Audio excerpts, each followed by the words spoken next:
प्यारे भाइयों और बहनों, आप सभी को नमस्ते। कैसे हैं आप लोग? हम उम्मीद करते हैं आप स्वस्थ होंगे, मस्त होंगे। तो चलिए क्लास स्टार्ट करते हैं। अब आप लोग मेरी बात को बहुत ध्यान से समझना। अब आज हम लोग डिस्कस करेंगे मॉक टेस्ट 2 का। तो चलिए एक एक करके क्वेश्चन देखते हैं। अब आपके सामने क्वेश्चन नंबर 1 है। कर द नंबर 323 हैज, कर संख्या 323 के कोई अभाज्य गुणनखंड नहीं है। 4 अभाज्य गुणनखंड है, 3 अभाज्य गुणनखंड है, 2 अभाज्य गुणनखंड। अब अगर मैं नंबर 323 की बात करूं, अब ये किससे डिवाइड होगा? 3 से तो होगा नहीं, 7 से, 7 चौक 28, 7 से भी नहीं होगा, 11 दूना 22, 11 से भी नहीं होगा, 13, 13 दूना 26, और 7 32 73, नहीं 13 से भी नहीं होगा, 17 से देखो, 17 कम 17 15, 17 से हो जाएगा। अब अगर मैं इसे डिवाइड करूं 17 से तो आएगा 17 इंटू 17 कम 17, और कितना बचेगा? तो आपका वो 15, 153, 17 नामा 153। अगर मैं 323 की फैक्टर की बात करूं तो आपको वो 1 होगा, 17 होगा, 19 होगा, और 323 खुद होगा। टोटल कितने फैक्टर होंगे? 4। लेकिन यहाँ पे एक बात ध्यान रखना, यहाँ पे जो बात हो रही है ना, यहाँ पे जो बात हो रही है, वह पूछ रहा है कि कोई अभाज्य गुणनखंड नहीं है, प्राइम फैक्टर नहीं है। तो ये बात गलत हो गई। कह रहे 4 अभाज्य गुणनखंड। गुणनखंड तो 4 है, फैक्टर तो 4 है, लेकिन चारों प्राइम नहीं है। चारों प्राइम नहीं है, चारों अभाज्य नहीं है, ना तो ये अभाज्य ना तो ये भी अभाज्य। तो ये भी ऑप्शन गलत है। अब कह रहा 3 अभाज्य गुणनखंड है, तो ये भी बात गलत है। कह रहा 2 अभाज्य गुणनखंड, तो ऑप्शन कौन सा? डी। अगर इससे इस क्वेश्चन में ये पूछा जाता है कि टोटल कितने गुणनखंड हैं, तब तो बात 4 हो जाती। लेकिन यहाँ पे अभाज्य गुणनखंड की बात करा, प्राइम फैक्टर की बात करा, तो प्राइम फैक्टर केवल कितने हैं? 2 है। बातें क्लियर है? कोई दिक्कत? आगे चलो, अगला क्वेश्चन देखो। Question number 2। कर राकेश अपनी मासिक आय का 10% घरेलू खर्चों पर, 20% किताबों पर, 25% कपड़ों पर खर्च करता है और शेष राशि बचाता है। हिसाब लगाने पर उसे पता चला कि उसने कुल 16,083 रुपए बचा लिए। उसकी मासिक आय ज्ञात कीजिए। अब उससे उससे उसकी मंथली इनकम पूछी जा रही है। तो देखो, अब टोटल इनकम आपने में आप में कितने लगेंगे? तो आप कहोगे 100%। इसमें से खर्च किया कितना? तो 10% यहाँ है, 20% यहाँ है, और 25% यहाँ। तो कितना हो गया? 10 और 20 30, और 25 कितना? 55, मतलब 55% उसने खर्च कर दिया। तो बचाया कितना? तो आप कहोगे 45%। इसी 45% की वैल्यू आपको कितनी दे रखी है? 16,083, 16,083। अब हमसे 100% की वैल्यू यहाँ पे क्या है? पूछी जा रही। अब देखो ध्यान से समझने वाली बात। अब इसे मैं कैंसिल करूं तो 9 से हो जाएगा, 8 9 से हो जाएगा। 9 से करेंगे तो ये 5% आ जाएगा। अब देखो 9 से करेंगे, 9 एक कम 9, कितना बचेगा? तो आप कहोगे 7 70, 9 7 63, कितना बचेगा? तो आप कहोगे 7 78। अब 9 8 72, कितना बचेगा? तो आप कहोगे 6। अब यहाँ पे 6 हो जाएगा, तीसरा 9 7 63, मतलब 5% की वैल्यू आ गई कितना? 1,787। अब आपसे 100%, तो 100% बनाने के लिए इसमें किससे मल्टीप्लाई करना पड़ेगा? तो आप कहोगे 20 से। तो यहाँ भी हम क्या करेंगे? 20 से मल्टीप्लाई कर दिए। 0 7 दूना 14, और ये हो जाएगा 8 दूना 16, 1 17, और 9 7 दूना 14, 1 15, और ये 1 और 2 एकम 2 3। तो उसकी टोटल इनकम कितनी थी? 35,740। तो उसकी टोटल इनकम कितनी थी? 35,740। तो ऑप्शन कौन सा? डी। बातें क्लियर है ना? कोई दिक्कत? बात समझ आ रही है ना? आगे चलो, अगला क्वेश्चन देखो। अब करा what is the value of 1.25 into 0.25 into 0.0004। अब इसका हमसे मान पूछ रहा है। अब देखो ये सब डेसिमल में है ना, अगर इसको डेसिमल हटाऊं तो ये आ जाएगा 125 इंटू 5 इंटू 4 अपान में देखो कितने प्लेस पे डेसिमल, 1 2 3 4, यहाँ 2 6 2 8, मतलब नीचे 8 जीरो बनने तय है। ठीक, अब अगर नीचे 8 जीरो बनने तय है तो जो भी आंसर होगा उसकी पावर निगेटिव होगी, तो एक ही है ऑप्शन सी, न तो ये रहा न तो ये रहा न तो ये रहा, खत्म क्वेश्चन। अब कहोगे कि डिटेल में अगर इसे करना तो अब देखना, तो क्या 125 को मैं 25 गुणे 5 गुणे 5 गुणे 4 लिख सकता हूं? आपको एकदम लिख सकते हो, बटे में 10 की पावर 8, कोई दिक्कत आपको? कोई दिक्कत नहीं। अब आप इस बात को क्या 100 गुणे 25 बटे में मतलब 10 की पावर 8 लिख सकते हो, तो आपको एकदम लिख सकते हो। अब अगर देखो यहाँ 10 की पावर 2 है, यहाँ 10 की पावर 8 है, अगर कटेगा तो यहाँ क्या बचेगा? तो आप कहोगे 25 अपान में 10 की पावर 6। अब ऐसा कोई ऑप्शन नहीं दे रखा है, तो आप ऑप्शन दशमलव का यूज किया है, तो दशमलव का यूज करेगा तो आप यहाँ पे क्या लिख सकते हो? तो आप इसे लिख सकते हो 0.25 इंटू 10 की पावर 2 अपान में 10 की पावर 6। अब यहां से भी 10 की पावर 2 माइनस होगी तो यहाँ क्या आ जाएगा? तो आपको भी 0.25 10 की पावर 4, और यहां से वैल्यू आ जाएगी 0.25 इंटू 10 की पावर -4। बातें क्लियर है? कोई दिक्कत? तो इतना पूरा डिटेल में हमें करने की जरूरत ही नहीं, जब हमारा क्वेश्चन यही सॉल्व हो जा रहा है। बातें क्लियर है ना? तो ऑप्शन कौन सा? सी। क्लियर है? कोई डाउट? आगे चलूं, अगला क्वेश्चन देखो। कह रहा है कि दिए गए व्यंजक को सरल कीजिए, अब इन्हें सिंप्लीफाई करना। तो देखो इससे मैं क्या लिख सकता हूं? तो आपको 9 इंटू 5/3। अब यहां से एक कट जाएगा, वैल्यू कितनी आ जाएगी? तो आप कहोगे यहां से आ जाएगा 15। अब देखो अगर इसे सॉल्व करेंगे, ध्यान समझते चलना, अब अगर इसे सॉल्व करेंगे तो यहाँ एलसीएम 15 बनेगा। अब 15 बनेगा तो 5 से इसे डिवाइड करेंगे 3 में 12 में, अब 3 में 4 का मल्टीप्लाई तो यहाँ 12 बनेगा। वैल्यू कट के कितने आएंगे? एक में 25 का मल्टीप्लाई करेंगे तो यहाँ 25 आ जाएगा। ठीक, अब इधर आ जाओ, इसे देखो 3 से कैंसिल करेंगे कितनी बार में? 3 बार में। 3 में 2 का मल्टीप्लाई करेंगे कितना? 6 आएगा। अब देखो 25 में 15 को जोड़ेंगे कितना होगा? 40, और 40 में से 6 माइनस करेंगे तो कितना आ जाएगा? आप कहोगे 34। तो इसका आंसर कितना आएगा? ऑप्शन को डी। क्लियर है? कोई दिक्कत? बात समझ में आ रही है ना? आगे चलो, अगला क्वेश्चन देखो। क्वेश्चन नंबर 5 है, करा किसी वस्तु का मुद्रित मूल्य उसके लागत मूल्य से 40% अधिक है, तो छूट की दर क्या होनी चाहिए जिससे लाभ 12% हो? अब मेरी बात बहुत ध्यान समझना। अब यहां पे कह रहा है कि कोई वस्तु है, उसका जो मार्केट प्राइस है 40% अधिक है। मान लो अगर उसकी सीपी 100 नहीं होगी, तो जो मार्क प्राइस है एमपी वह कितनी? 140, 40% है। अब कह रहा है कि इस पे कितना छूट दिया जाए कि बेचने पे 12% का लाभ होते। एसपी की अगर बात करें तो एसपी कितनी होनी चाहिए? 112। कितनी होनी चाहिए? 112।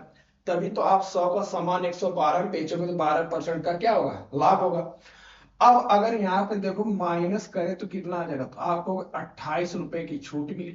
कितने पे मिली? तो आपको 140 पे इंटू 100। देखो 0 से 0 कटा, 14 कटेगा, ये 2 बार में 28, तो छूट कितने मिली?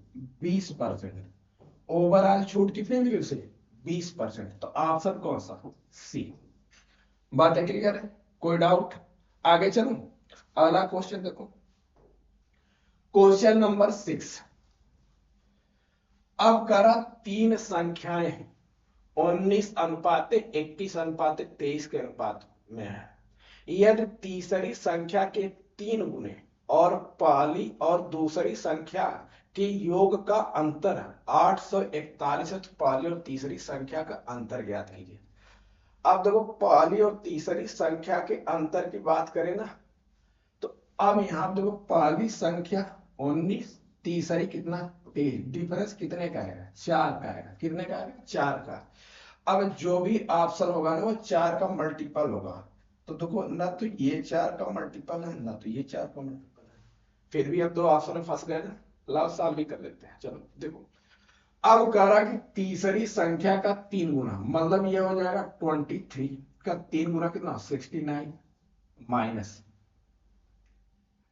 अब पहली दूसरी के योग का डिफरेंस, पहली और दूसरी का सम करोगे कितना होगा 40। अब इनका डिफरेंस कितना 29।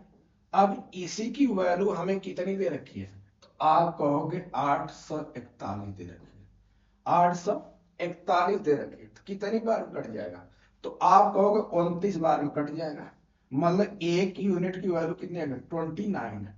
हमसे पूछा कितने की जा रहा है 4 यूनिट, इनमें डिफरेंस कितने का 4 है। 4 यूनिट की वैल्यू पूछी जा रही है, 4 से 29 में मल्टीप्लाई करोगे 30 चौका 130, 4 माइनस करो कितना 116। ऑप्शन कौन सा ए। बात क्लियर है, कोई दिक्कत। आगे चलो अगला क्वेश्चन देखो। क्वेश्चन नंबर 7, कर पी क्यू और आर ने 20,000 रुपए का निवेश कर के एक व्यवसाय शुरू किया।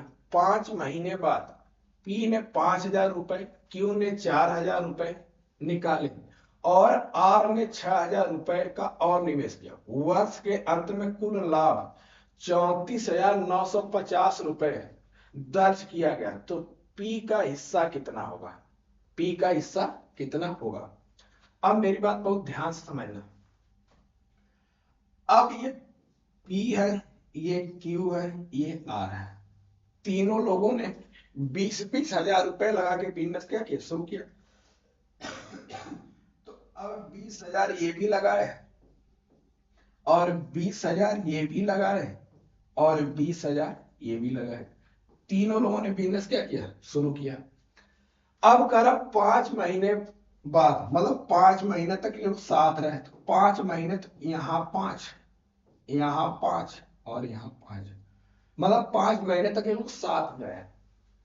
फिर 5 महीने बाद क्या होता, 1 लाख इनका हो गया था 5 महीने में, और 1 लाख इनका भी हो गया होगा 5 महीने, और 1 लाख इनका, तीनों लोगों का 1 लाख रुपए हो गए। अब कह रहा है कि 5 महीने बाद पी ने 5,000 रुपए और क्यू ने 4,000 रुपए लगाए थे। अब निकाल लिए, स्टार्टिंग में पी 20,000 लगाया था, 5 महीने बाद 5,000 निकालिए, तो अब उसके पैसे कितने बचे 15,000। कितने बचे 15,000। कितने टाइम के लिए, 1 साल की बात हो तो 7 महीने के लिए। अब इन्होंने 4,000 निकालिए, तो 20,000 लगाए तो 4,000 निकालिए, तो कितने बचे 16,000। ये भी 7 महीने। अब ये क्या किया कि ये क्यों 6,000 और निवेश किया, तो 20 पहले तो 6 कितना हो गया, तो 26,000 हो गया। अब इनका भी 7 महीने के लिए। अब टोटल आप देखो, टोटल आप देखो तो पी की अगर मैं बात करूं, ध्यान समझते चलना, 1 लाख पहले का 15 सत्ते 105, टोटल कितना होगा आपको 2,05,000 रुपए। अब अगर मैं क्यू की बात करूं तो 16 सत्ते 112 और 1 लाख इतना यहां पे, तो टोटल कितना होगा आपको 2,12,000।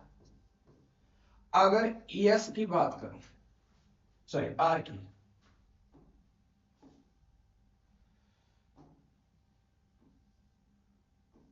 आर की बात करें तो अब तो 1 लाख, तो यहाँ 26, 20 सत्ते 140, 6 सत्ते 42, 182 और 1 लाख इधर, तो 2,82,000। अब कह रहा है कि वर्ष के अंत में टोटल जो लाभ है ना वो 34,950। पी के हिस्से की बात करें, यहां से रेशियो निकालो।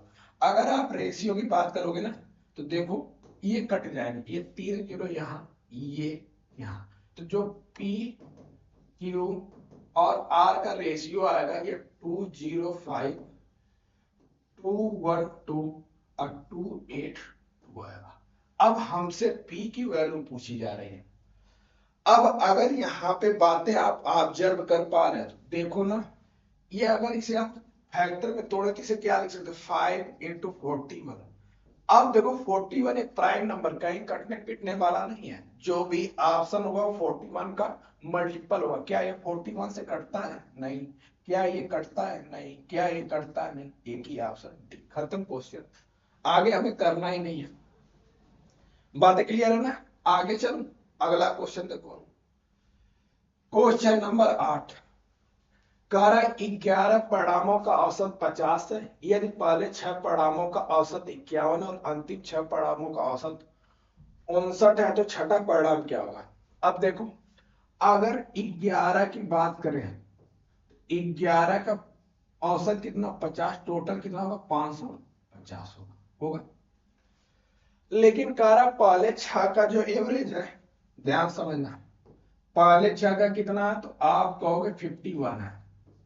अब 51 में 6 का मल्टीप्लाई करें तो कितना आ जाएगा, तो आपको 306 आ जाएगा।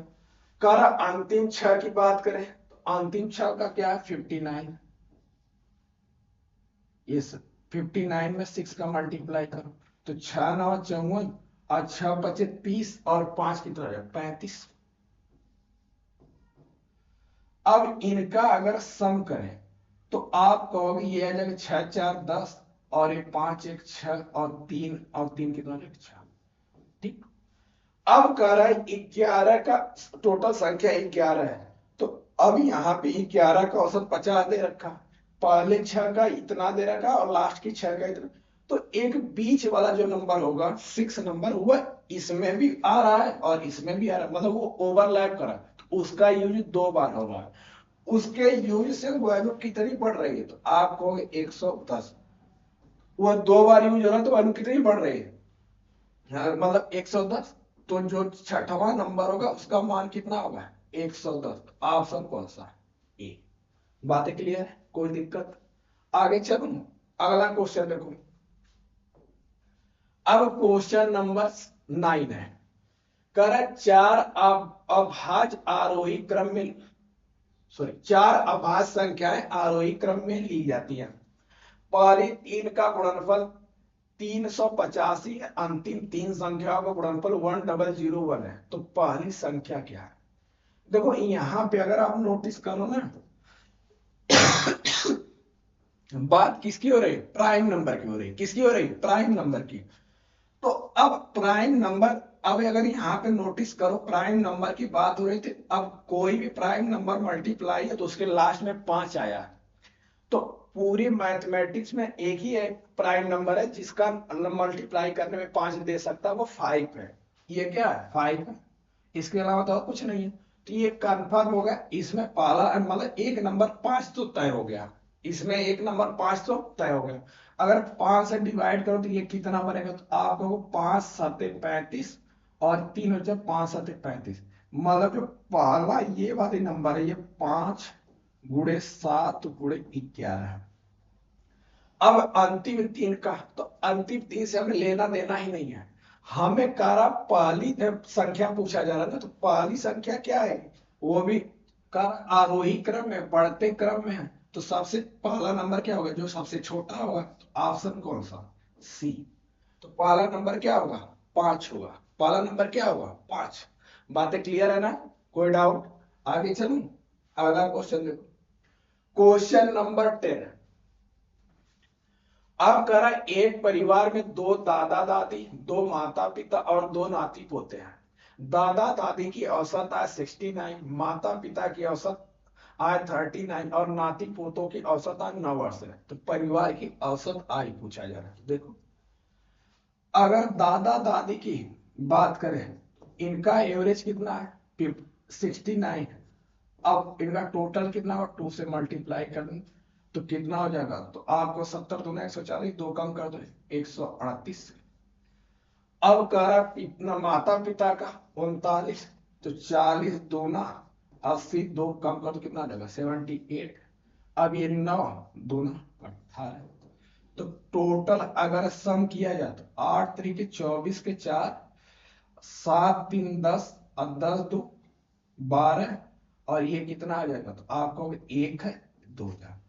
तो टोटल आयु अगर देखा जाए तो 6 लोगों में मिला के कितनी हो रही है 224। कितनी हो रही है 224। अब इसे बांटना कितने में है तो आपको वो 6 लोगों में, तो 6 से डिवाइड कर देंगे औसत निकालने के लिए पूरे परिवार का। तो अब 6 से करेंगे तो 36 18 बचेगा कितना तो आप कहोगे 4। अब ये जाएगा कितना 44 है ना? सही हमने किया ना, कोई गलत तो नहीं। 8 तरीके 24, 7 3 10, 2 12, और ये हो जाएगा 2। 3 से करेंगे तो 6 आ गया। अब 6 से डिवाइड करें तो 6 3 18 4 42, 6 7 42, 37 समथिंग आ रहा है। एक बार देख लेता हूं। ओहो, एक सेकंड, मल्टीप्लाई तो आंसर तो मैंने सही लिखा है 39।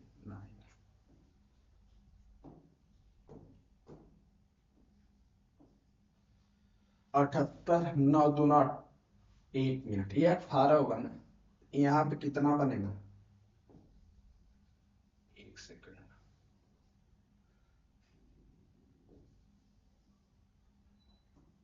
ये हो जाएगा 8 तरीके 24 और 7 3 10 की 11 2 13।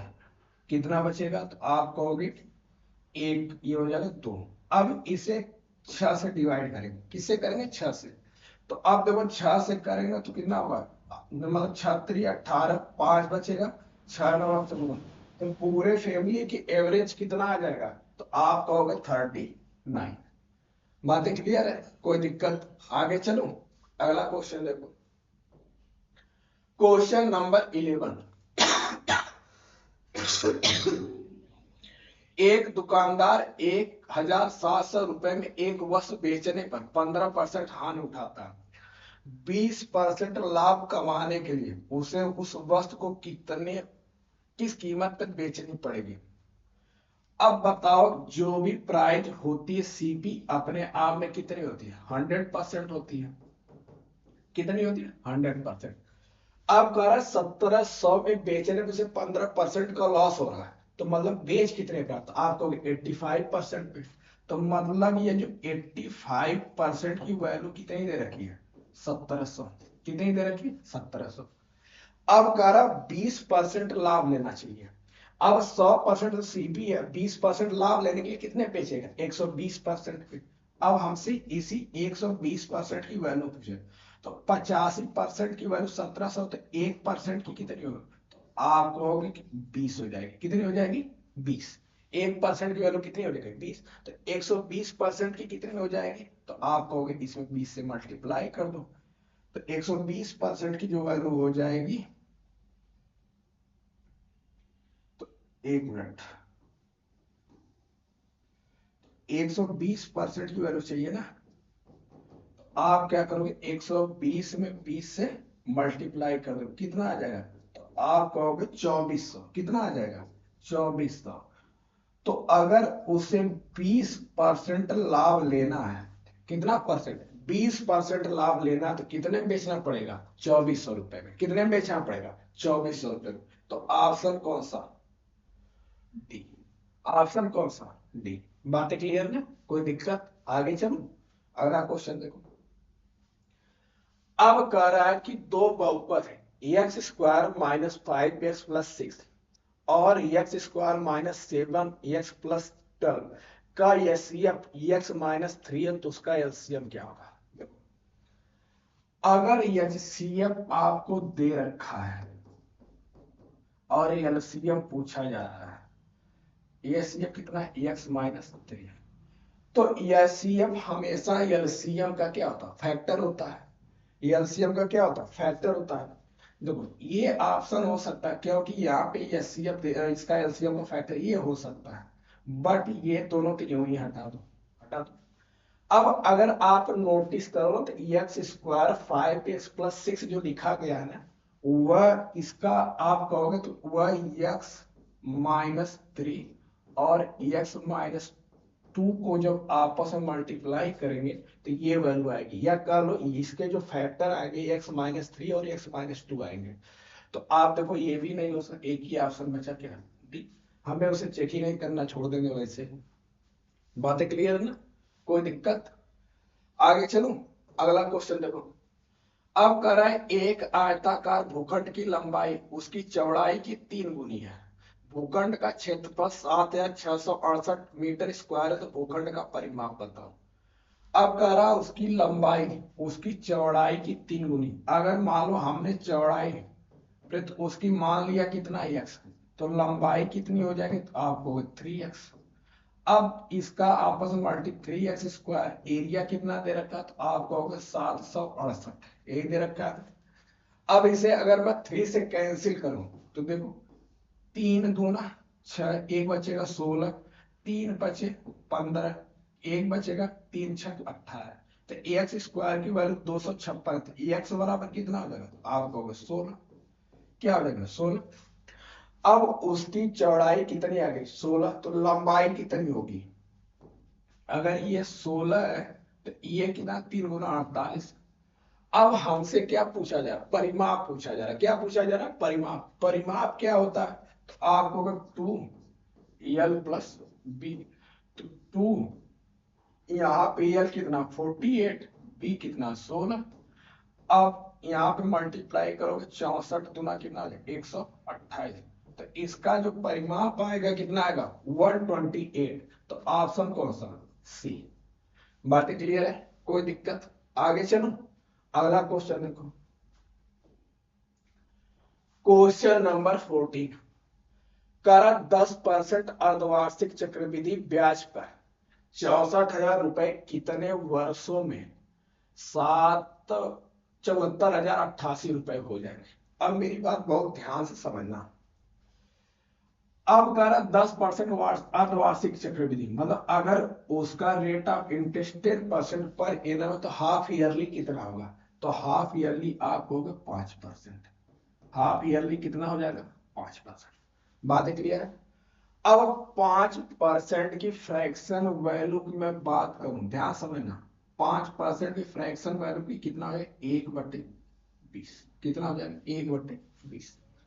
अब देखो ऑप्शन से कैसे क्वेश्चन करेंगे। अब हमारा प्रिंसिपल कितना 64,000।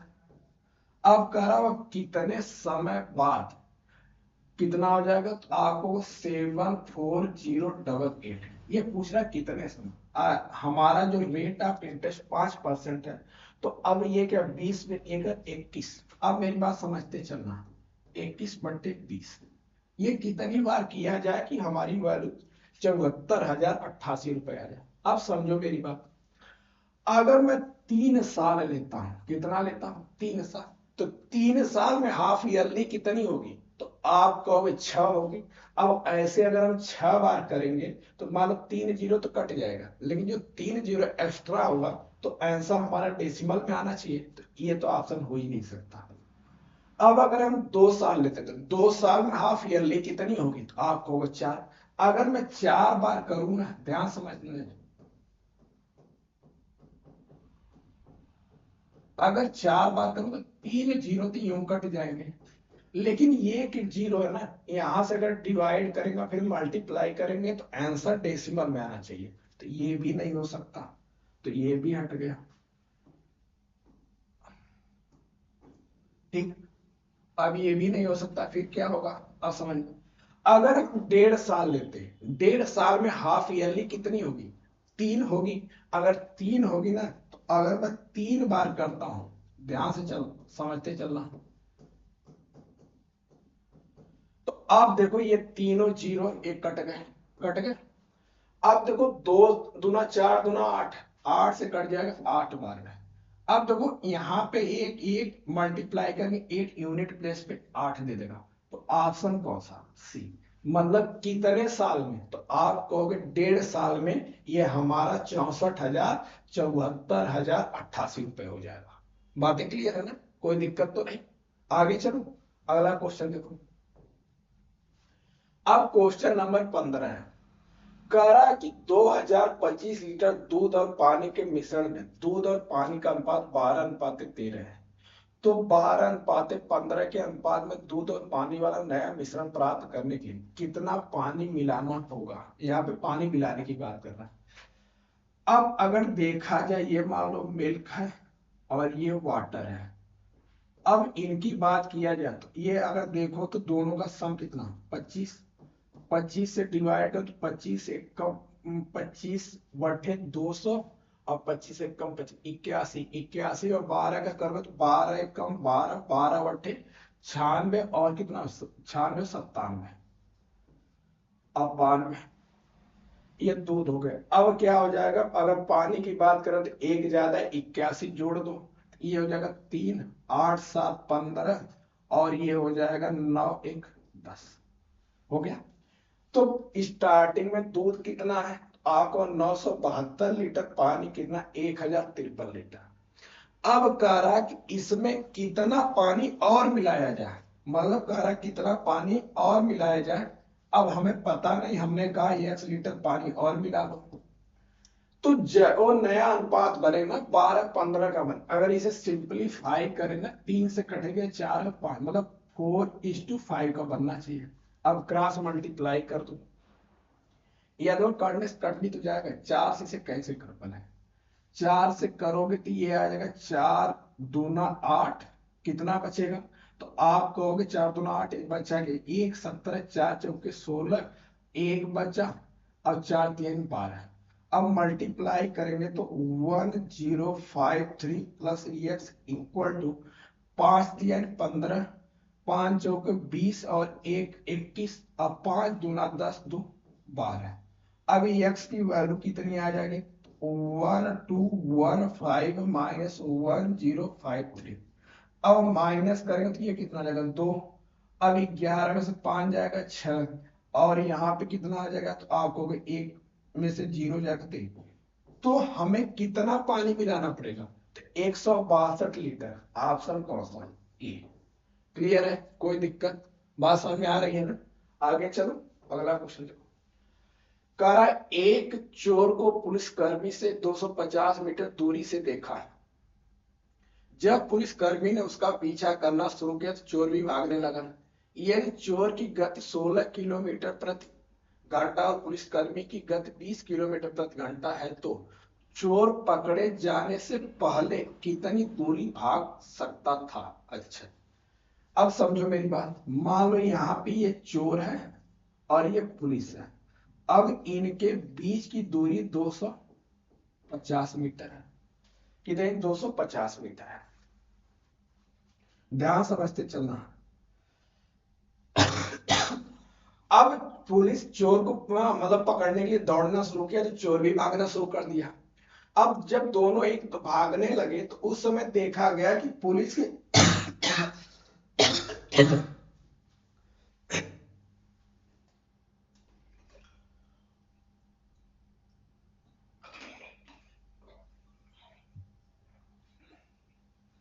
पुलिस की जो भागने की स्पीड है ना 20 किलोमीटर पर घंटे है,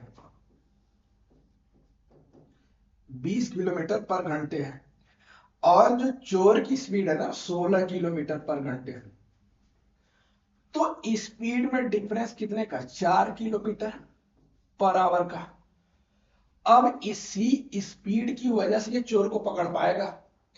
अब कह रहा है कि 4 किलोमीटर पर घंटे के हिसाब से 250 मीटर दूरी तय करने में कितना टाइम लगेगा। तो अगर 250 मीटर दूरी तय करने की बात करें तो ये 250 मीटर दूरी है। अब ये 4 किलोमीटर, 4 को मीटर पर सेकंड में कन्वर्ट करें तो 5/18 से क्या करेंगे, मल्टीप्लाई कर देंगे। अब देखो 4 से कटेगा 2 बार में, सॉरी 2 से कटेगा 2 बार में, 2 से कटेगा ये 9 बार में, ये 5 से कट जाएगा कितनी बार में, तो आप कहोगे 5 से कट जाएगा ये 50 बार में।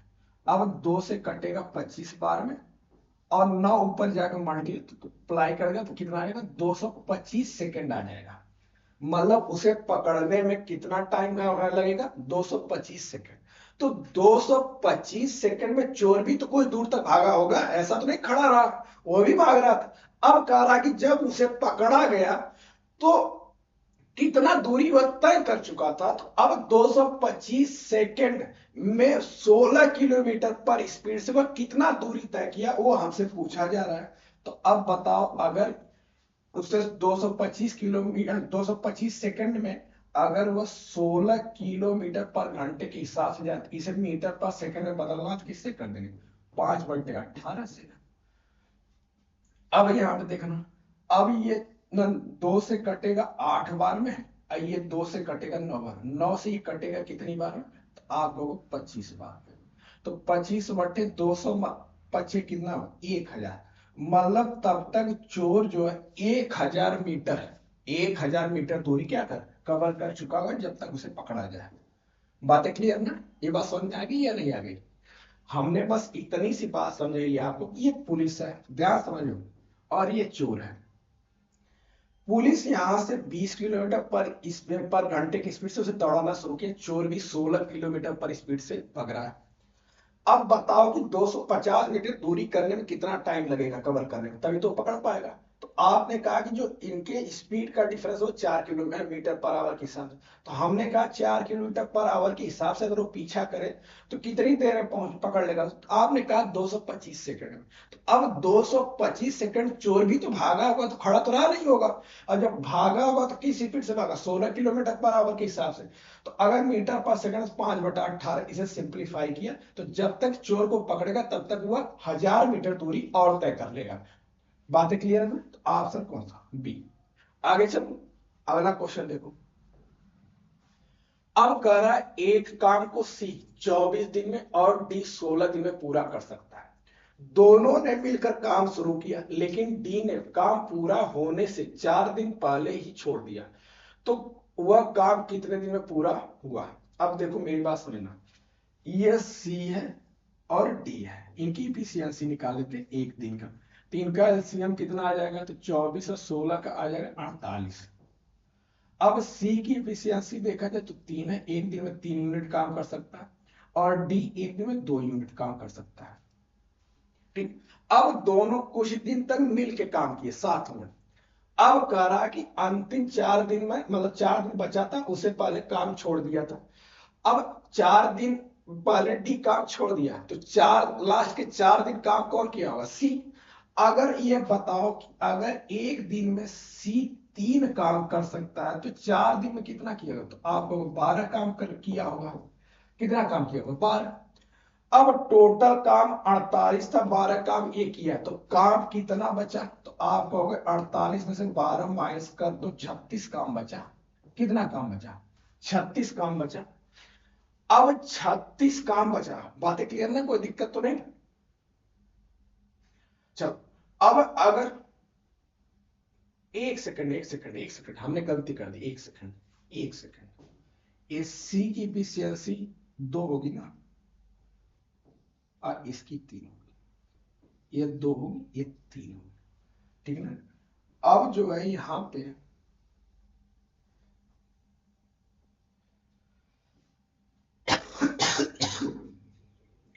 अब कर डी काम पूरा उन्होंने 4 दिन पहले छोड़ दिया, तो 4 दिन शेष काम कौन किया होगा, सी किया होगा।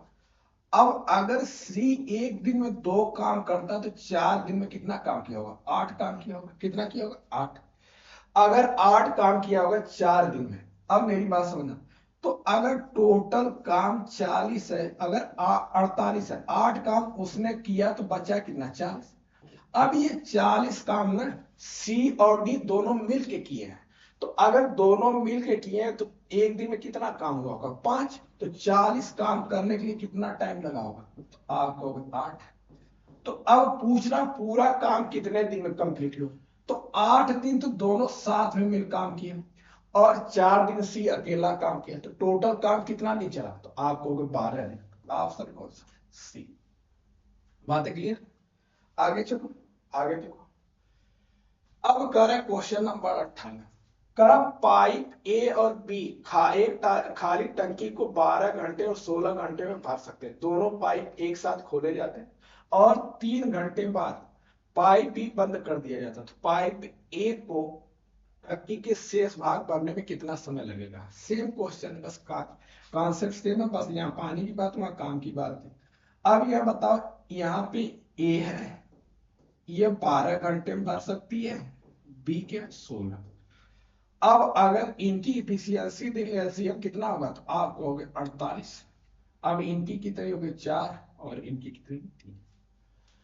अब कह रहा है कि 3 घंटे बाद पाइप बी को बंद, मतलब 3 घंटे इन्होंने साथ काम किया। अब बताओ, अगर 1 घंटे दोनों साथ मिलकर काम करेंगे तो कितने यूनिट भरेंगे, तो आप कहोगे 7। अब कह 3 घंटे साथ में काम किए तो 21 यूनिट तो भर गया, 21 यूनिट भर गया। अब बताओ, टोटल 48 यूनिट थी, 21 भर गए तो बचे कितने? 27 यूनिट। कितने बचे? 27 यूनिट। अब 27 यूनिट को पूरा करने के लिए ए को कितने घंटे काम करने पड़ेंगे? तो 1 घंटे में 4 यूनिट भरता, तो 27 यूनिट भरने में कितना टाइम लगेगा? तो आपको 6 चौको 24, 6 से 3/4 घंटे लगेंगे। ऑप्शन कौन सा? सी। क्लियर है? आगे चलो, अगला क्वेश्चन देखो। क्वेश्चन नंबर 19 का एक धनराशि 5% वार्षिक साधारण ब्याज से 3 गुना हो जाती है, उसी समय में कितने प्रतिशत की दर से वह धनराशि 6 गुनी हो जाएगी? अब देखो, मान लो हमारा प्रिंसिपल 100 रुपया रहा होगा, ठीक। अब एक निश्चित टाइम पीरियड में 5% से 3 गुना हो गया, तो कहने का मतलब कितना होगा? 300 रुपया। अब कह रहा वही प्रिंसिपल कह उतने ही टाइम में किस रेट से अब वह 6 गुना हो जाना चाहिए, ये हमसे पूछा जा रहा है। अब मेरी बात ध्यान समझना। अब एक बात बताओ कि 100 से 300 का कितना बड़ा है? आपको 200। कितना बड़ा? 200। रेट ऑफ इंटरेस्ट कितना था? 5% था। अब यहां पे कितना बढ़ रहा है? तो आपको भी 500। अब यहां पे टाइम पीरियड वही है, बस रेट चेंज हो रहा है। अब रेट चेंज होगा तो कितना होगा? तो आप बताओ कि यहां 200 बढ़ रहा था, यहां 500 बढ़ा है, तो ये कितना गुना बढ़ा है? तो आप कहोगे 2.5 गुना, 2.5 टाइम्स, इतना गुना बढ़ गया। तो रेट भी तो जब टाइम पीरियड सेम है तो रेट भी तो उतना बढ़ेगा, तो रेट भी कितना बढ़ेगा? 2.5 गुना। तो रेट कितना हो जाएगा? आप कहोगे 12.5%। तो ऑप्शन कौन सा? डी। ऑप्शन कौन सा? डी।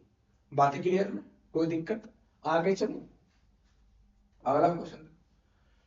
क्वेश्चन नंबर 20 कर एक घनाकार कमरे की लंबाई, चौड़ाई और ऊंचाई में क्रमशः 20%, 25% और 30% की वृद्धि होती है, तो घनाकार कमरे के आयतन में कितने प्रतिशत का परिवर्तन हुआ? अगर तीनों बढ़ रहे हैं तो घटने का तो कोई सवाल ही नहीं पैदा हो सकता, ये दोनों ऑप्शन तो हटा ही दो। अब जोगा बढ़ेगा, अब क्या 20% की फ्रैक्शन वैल्यू कितनी होती है? आपको 20% 1/5, मतलब 5 से वो क्या हुआ? 6 हुआ। 25% की फ्रैक्शन वैल्यू कितनी होती है? आपको 1/4, तो मतलब 4 से क्या हुआ? 5 हुआ। 30% की फ्रैक्शन वैल्यू कितनी होती है?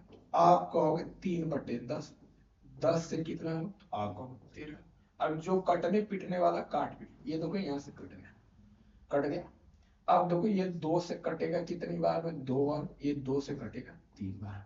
अब ये देखो 20 हो गए, 20 से आपका कितना होगा? तो आप कहोगे 13×3 = 39 होगा। 20 से क्या होगा? 39। अगर ये 40 होता पूरा 100% बढ़ जाता, 40 से हल्का सा कम है, तो हल्का सा कम कितना? 95% बढ़ा होगा। Option D. क्लियर है ना? अगर देखना चाहते हो 19 बढ़ा है 20 पे इंटू 100। अब देखो यहां से कैसे करो 5, 19 25 95%। क्लियर है? कोई दिक्कत? आगे चलो, अगला क्वेश्चन देखो। क्वेश्चन नंबर 21 कर दो धनात्मक संख्याओं का अंतर है 3951 है। जब बड़ी संख्या को छोटी संख्या से भाग दिया जाता है तो भागफल 12 और शेषफल 13 आता है। अब बड़ी संख्या के अंकों का योग क्या है? अब मेरी बात ध्यान समझना। अच्छा, एक छोटी सी मैं बात पूछा हूं, मान लो कोई नंबर है, मैं कहूं मान लो ये मैंने ले लिया 19, 19, मैं कहूं अगर आप इसे 6 से डिवाइड कर रहा हो तो कितनी बार जाएगा, तो आप कहोगे 3 बार, तो ये हो जाएगा 18, रिमाइंडर कितना है, 1 है। कोई दिक्कत, आपको कोई दिक्कत नहीं। अगर मैं यही बात उल्टी पूछ लूं आपसे तो कि अगर ये 3 से डिवाइड होगा तो कितना रिमाइंडर, तो आप कहोगे अगर 3 से डिवाइड किया तो क्वोशिएंट हमारा 6 बन जाएगा, रिमाइंडर कितना आ जाएगा, 1 आ जाएगा। कोई दिक्कत। अब मैं आपसे पूछूं, ध्यान से समझना, कि आप हमें बताओ अगर मैं 6 के फैक्टर से इसे डिवाइड करूं, क्या करूं, 6 के फैक्टर से अगर डिवाइड करूं तो रिमाइंडर कितना है, तो आपको 6 के फैक्टर 2 और 3 होते हैं, अगर 2 से डिवाइड करोगे तो भी रिमाइंडर 1 आएगा, 3 से डिवाइड करोगे तो भी रिमाइंडर 1 ही आएगा। क्लियर है यहां तक, कोई दिक्कत। तो इस क्वेश्चन को उल्टा करें, अब करें अगर मैं 12 से भाग दूंगा तो रिमाइंडर कितना है, तो आप ये कहोगे कि 12 का एक फैक्टर क्या बनेगा, तो आप कहोगे 12 का फैक्टर 3 और 4 बनेगा, क्या बनेगा, 3 और 4। अब अगर मैं 3 से डिवाइड करूं ना तो रिमाइंडर 1 आना चाहिए, क्या आना चाहिए, 1, क्योंकि 13 है। अब इसमें से देख लो किस नंबर को अगर 3 से डिवाइड किया जाए तो रिमाइंडर 1 आएगा, क्योंकि 3 का डिविजिबिलिटी रूल क्या कहता है कि नंबर के डिजिट के सम को अगर 3 से डिवाइड करेंगे तो वह पूरा का पूरा नंबर 3 से डिवाइड हो जाएगा, जो एक्स्ट्रा बचता है वही हमारा रिमाइंडर होता है।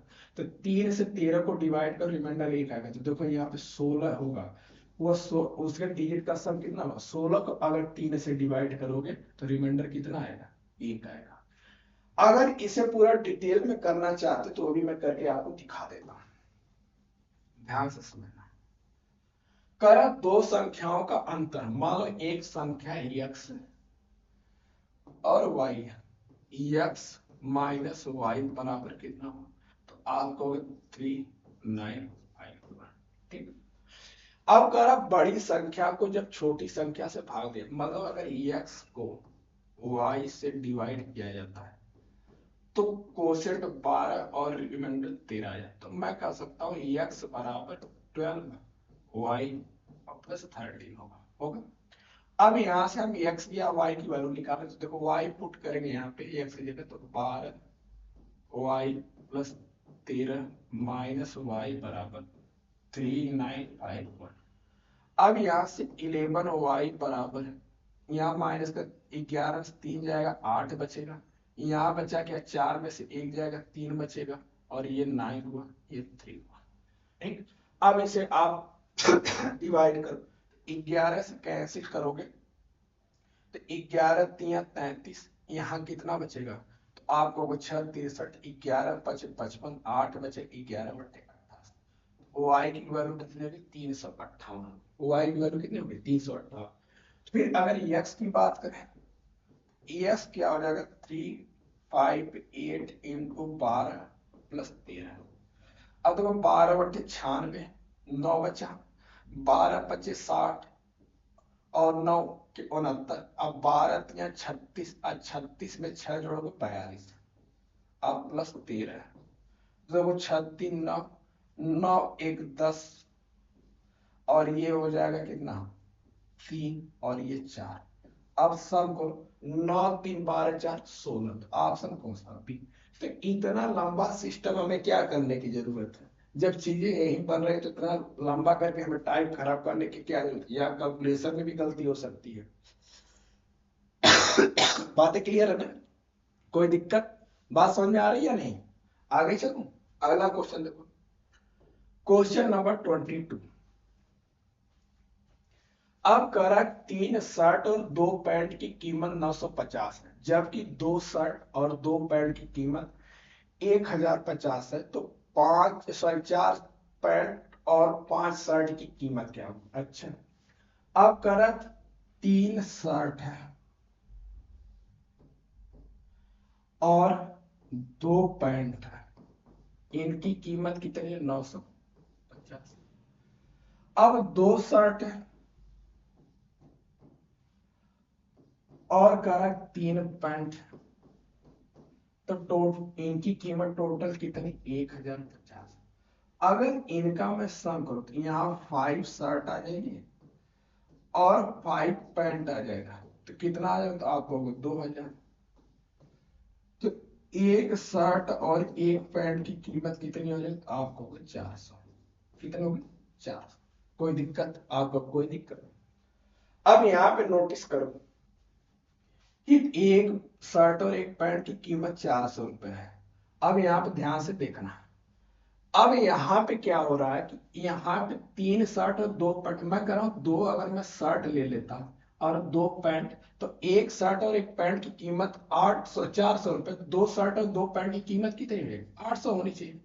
एक्स्ट्रा कितना, 150। तो एक्स्ट्रा शर्ट कितनी है, एक, मतलब एक शर्ट की कीमत कितनी आ गई, 150। तो पैंट की कितनी हो जाएगी, आप कहोगे कि 250। पैंट की कितनी है, 250। तो कह रहा है 4 पैंट और 5 शर्ट, तो एक पैंट की कीमत 250 है, तो 4 पैंट की कितनी हो गई, तो आप कहोगे 1000 है।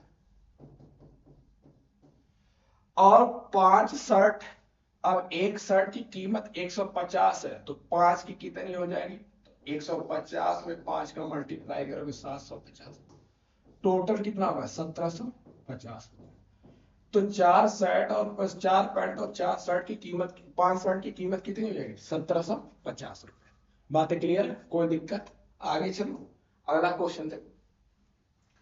कारक दो धनात्मक संख्याओं का एलसीएम और एचसीएफ, एलसीएम उनके एचसीएफ का 13 गुना है। एलसीएम और एचसीएफ का योग 252 है, यदि एक संख्या 54 है, दूसरी क्या होगी। देखो अगर एलसीएम या एचसीएफ मैं मान लेता हूं एक्स है, तो एलसीएम कितना होगा, आपको 13x। अब दोनों का सम दे रखा है 252, मतलब यहाँ पे 14x बराबर कितना है, 252। एक्स बराबर कितना हो जाएगा, आप कहोगे 14 कम 14, 11 14 और 112, मतलब एक्स की वैल्यू कितनी आएगी, 18। आपको ये बातें पता ही होगा कि product of LCM into HCF equal to first number into second number. अब हमें यहाँ पे एचसीएफ कितना मिलेगा, 18। एलसीएम इसका 13 गुना, 18 गुणे 13। अब एक संख्या 54 दे रखी है, दूसरी हमसे पूछी जा रही है। अब देखो 18 3 14, 3 से कटेगा कितनी, 6 बार, 13 छक कितने हो जाएगा, 78। कितना हो जाएगा, 78। तो दूसरी संख्या क्या होगी, 78। बात क्लियर है, कोई दिक्कत, आगे चलो अगला क्वेश्चन, क्वेश्चन नंबर 24। कर दो संख्या एक दो अंक की संख्या के अंक 2 और 5 के अनुपात में है और अंकों को आपस में बदलने पर प्राप्त संख्या मूल संख्या से 27 अधिक होती है, तो नई संख्या ज्ञात कीजिए। अच्छा ये नई संख्या दे रखा। अच्छा कह रहा है कि जो संख्याएं है ना, संख्या है ना, उसके जो अंक का अनुपात है 2 और 5 का। अच्छा ये नहीं दिया, उल्टा करने पे देखो तो 45 क्या 2 और 5 के अनुपात में बन रहे हैं, नहीं। ये 55 बनेगा तब भी क्या 2 और 5 के अनुपात में बनेंगे, नहीं। ये क्या बनेगा, 38 बनेगा, क्या ये 2 और 5 के, सॉरी 35 बनेगा ना, 35 बना, क्या ये 2 और 5 के अनुपात में है, नहीं। अब इसे करो, ये बनेगा 25, क्या 2 और 5 के अनुपात में है, एक ही ऑप्शन, खत्म क्वेश्चन। अब देखो पहला संख्या अगर देखा जाए तो 2 और 5 के अनुपात में, देखो 25 2 और 5 के अनुपात में है। उल्टा करोगे तो बनेगा कितना, तो आप कहोगे 52। डिफरेंस कितने का आएगा, 27 का, जो आपको क्वेश्चन में दे रखा है। तो ऑप्शन कौन सा, डी, खत्म। आगे चलो अगला क्वेश्चन देखो। अब कह रहा दो व्यक्ति को 600 रुपए उधार दिए गए, एक को 5% प्रतिवर्ष की दर से, दूसरे को 13% प्रतिवर्ष की दर से। ये यदि एक वर्ष के बाद अर्जित साधारण ब्याज 62 रुपए है, तो प्रत्येक दर पर उधार दी गई राशि ज्ञात कीजिए। अच्छा ऑप्शन से ही निपटा सकते हैं। देखो अगर मान लो कह रहा है कि एक को 5 और दूसरे को 13% पे दिया गया 600 रुपए, अगर 5% यहां देखा जाए तो 200 का 5% कितना होगा, तो आपको 100 का मतलब 100 का 5% 5, 200 का 5% कितना होगा 10। अब 400 का 13% कितना होगा, 52। इसका 13% निकालोगे तो आएगा कितना, आपको 50। क्या दोनों का सम 62 हो रहा है, ये ऑप्शन हो सकता है। यहाँ पे अगर निकालोगे 5% तो दशमलव में जाएगा। देखो 250 का अगर 5% आपने निकाला तो वैल्यू दशमलव में जाएगी, तो ये तो ऑप्शन हो ही नहीं सकता। अब 100 और 500, देखो 100 का अगर 5% निकालोगे 5 आएगा। अब 500 का 13% निकालोगे, 13 पचे 65, ये खुद ही आ जाएगा। अब 65 में 5 जोड़ोगे 70, ये तो हो ही नहीं सकता है, ये भी नहीं हो सकता। ऑप्शन कौन सा, एक खत्म क्वेश्चन। बातें क्लियर है ना? कोई डाउट? तो आज यहीं तक रखते हैं। ये वीडियो आपको कैसी लगी कमेंट सेक्शन में जरूर बताइएगा। चैनल को लाइक करें, सब्सक्राइब करें। मिलते हैं आपसे नेक्स्ट क्लास में, तब तक के लिए धन्यवाद, नमस्कार। आज थोड़ा सा गला खराब है, हो सकता है थोड़े लोगों आप लोगों को दिक्कत हुई, इसके लिए क्षमा चाहते हैं। गला बेहतर होगा तो फिर चीजें और बेहतर होंगी।